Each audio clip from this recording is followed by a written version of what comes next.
মোৰ ফেচবুক পেজটোলৈ আপোনালোক সকলোকে স্বাগতম জনাইছোঁ। আপোনালোকৰ বাবে এটা ভাল খবৰ আছে। ASI আৰু আসাম পুলিচৰ ইতিমধ্যে বিজ্ঞাপন প্ৰকাশ পাইছে আৰু হয়তো যোৱা কালিৰ পৰাই ফৰ্ম ফিল আপ ইয়াৰ ষ্টাৰ্ট হৈছে।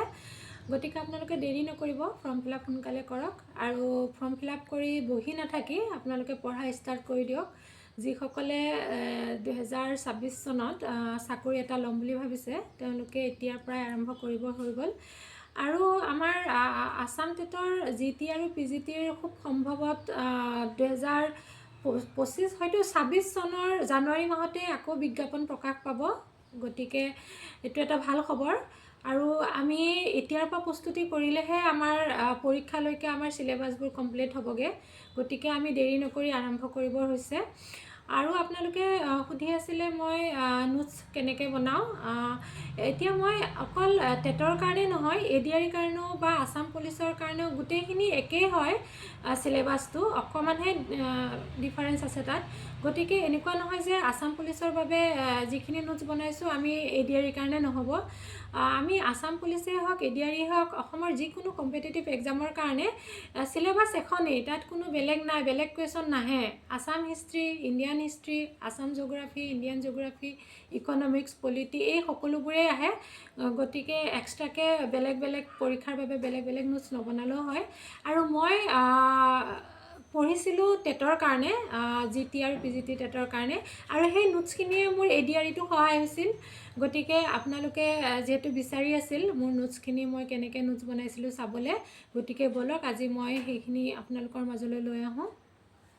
এইবোৰ মোৰ এবছৰৰ কষ্টৰ ফল, আপোনালোকে চাই লওক।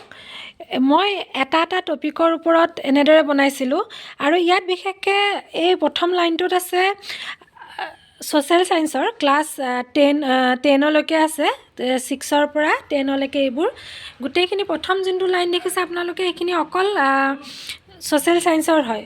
আৰু ইয়াত মিক্স হৈ আছে 11-12ৰ যিটো পলিটিৰ কিতাপ, সেই কিতাপৰ পৰা মই লিখি উলিয়াইছিলোঁ ইম্পৰ্টেণ্টবোৰ।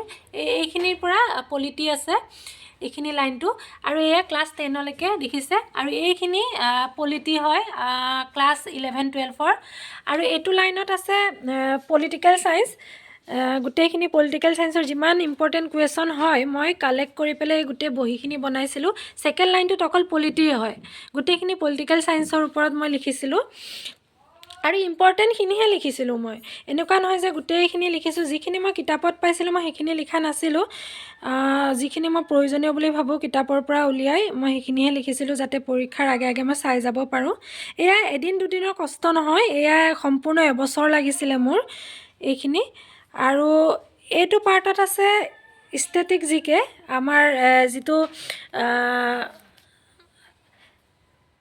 সাধাৰণ জ্ঞান বুলি কয়, এইখিনি ইণ্ডিয়ান GK বুলিও ক'ব পাৰি। এইখিনি গোটেইখিনি GKৰ ওপৰত হয়। এয়া পাৰ্ট 1 আপোনালোকে চাব পাৰে, পাৰ্ট 1, পাৰ্ট 2 এইবিলাক ইউটিউব চেনেলৰ পৰা চাই লিখা মই। এই গোটেইখিনি বহি মই ইউটিউব চেনেলৰ পৰা চাই উঠাই থোৱা, আৰু এনেকৈয়ে পঢ়িছিলোঁ মই নোটছ বনাই। এইখিনি গোটেইখিনি ভাগে ভাগে সকলো মই বনাইছিলোঁ। আৰু এইটো পাৰ্টত লক্ষ্য কৰিলে আপোনালোকে দেখা পাব কাৰেণ্ট এফেয়াৰ্ছ আছে। কাৰেণ্ট এফেয়াৰ্ছৰ বহিও মই বেলেগে বনাইছিলোঁ এইবোৰ। এইখিনি গোটেইখিনি কাৰেণ্ট এফেয়াৰ্ছ হয়। এয়া হেণ্ডৰাইটিং খুব বেয়া, হেণ্ডৰাইটিং লক্ষ্য নকৰিব, কাৰণ ৰাতি কেতিয়াবা 2টা বজাত 3টা বজাতো মই লিখিব লগা হয় এইখিনি। আৰু এইখিনি অসমীয়া যিটো লিটাৰেচাৰ টপিক হয়, লিটাৰেচাৰৰ পৰাও আহে। এইখিনি গোটেইখিনি লিটাৰেচাৰৰ ওপৰত। এই অসমীয়া মই ভাগে ভাগে বনাইছিলোঁ। ৰ'দ পৰিছে যিহেতু অকণ আন্ধাৰ হৈছে। এয়া এই গোটেইখিনি অসমীয়া হয়। তাৰপিছত মেথছৰ কাৰণে মই বেলেগে বহি বনাইছিলোঁ। আন্ধাৰ হৈ গৈছে। মেথছৰ কাৰণে এইখিনি বনাইছিলোঁ বেলেগে। গোটেইখিনি এনেকৈ মই ভাগে ভাগে বনাই গৈছিলোঁ। এতিয়া আপোনালোকে এইখন চাওক, অসম বুৰঞ্জীৰ বহি মই কেনেকৈ বনাইছোঁ, বেলেগকৈ বনাইছিলোঁ। ইণ্ডিয়ান হিষ্ট্ৰী বুলিও আছে, এইটো ভাৰতৰ ইতিহাস বেলেগকৈ বনাইছিলোঁ। আপোনালোকে চাব পাৰে গোটেই একদম শেষলৈকে আছে। এয়া অলপো হেৰি কৰা নাই, গোটেই শেষলৈকে আছে। এয়া ভাৰতৰ ইতিহাস। এয়া য়োগী ছাৰৰ বহি হয়। য়োগী ছাৰৰ যিটো ইউটিউব চেনেল আছে মই সেইটোৰ পৰা লিখিছিলোঁ। গোটেই ঢেৰ আছে, এইখিনি গোটেইখিনি হয়। এয়া তাৰপিছত এইখন অসম বুৰঞ্জীৰ বহি হয়। এখন অসম বুৰঞ্জী, এইখন য়োগী ছাৰৰ আছামিজ পিপুল। আৰু মই যে কৈছিলোঁ অসমৰ জিলাসমূহৰ বিষয়ে মই ভাগে ভাগে বনাইছিলোঁ, এই এনেদৰে বনাইছিলোঁ, আপোনালোকে চাই লওক। অসমৰ জিলাসমূহৰ বিষয়ে বুলি দি গোটেই যিমান জিলা আছে গোটেইখিনিৰ বিষয়ে মই ভাগে ভাগে লিখিছিলোঁ এনেদৰে।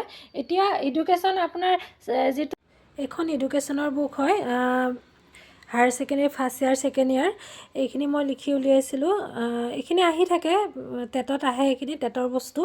তাৰপিছত ইফালে চাইল্ড ডেভেলপমেণ্ট, এইটো ওপৰত মই এক্সট্ৰাকৈ কপি বনাইছিলোঁ। পেডাগজি, এইটো টেটৰ কাৰণে লাগে, টেটৰ বাবে গোটেইখিনি লিখি উলিয়াইছিলোঁ। তাৰপিছত এইখন চিলেবাছ হয়, গোটেই চিলেবাছকেইখন মই বহীত লিখি উলিয়াইছিলোঁ। আৰু এনেকৈয়ে মই গোটেই নোটছখিনি মই এনেদৰে এবছৰৰ ভিতৰত লিখি কমপ্লিট কৰিছিলোঁ আৰু পঢ়িও শেষ কৰিছিলোঁ। আপোনালোকেও এনেদৰে বনাব পাৰে, এনেদৰে বনালে পঢ়িবলৈও সহজ হয় পৰীক্ষাৰ আগে আগে। আৰু এতিয়া বহুতে প্ৰশ্ন কৰিব যে তুমি APSCৰ কাৰণে পঢ়ি আছিলা নেকি, যিহেতু ADREৰ কাৰণে ইমানখিনি পঢ়িব নালাগে এনেকৈ ক'ব। কিন্তু ADRE হওক বা আছাম টেট হওক ইমান পঢ়িব লাগে নেকি? কিন্তু হয়, বহুত পঢ়িব লাগে, যিহেতু আজিকালি কম্পিটিশ্যন হাই, একেবাৰে সকলোৰে মাজত কম্পিটিশ্যন, সকলোৱে পৰীক্ষা দিয়ে আৰু ভালদৰে পঢ়ি পেলাই পৰীক্ষা দিয়ে, যিহেতু সকলোৱে চাকৰি এটা পাম বুলি। গতিকে আমি সকলোৰে নিচিনাকৈ পঢ়িলে নহ'ব, সকলোতকৈ অকণমান বেলেগ ধৰণে পঢ়িব লাগিব আৰু বেছিকৈ জানিব লাগিব সকলোতকৈ। তেনেদৰে ভাবিলেহে আমি পৰীক্ষা এটা পাছ কৰিব পাৰিম। যদি আমি সকলোৱে পঢ়া ধৰণে আমিও একে গতিতে পঢ়োঁ, তেনেহ'লে আমি একেই নম্বৰ পাম আৰু হয়তো পৰীক্ষাটো ক্লিয়াৰ কৰিব নোৱাৰিব পাৰোঁ।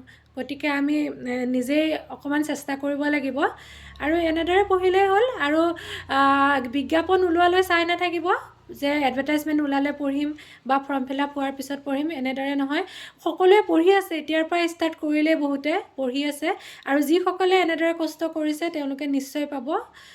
গতিকে ভিডিঅ'টো বেছি দীঘল নকৰোঁ, ইমানতে সামৰণি মাৰিছোঁ। ধন্যবাদ।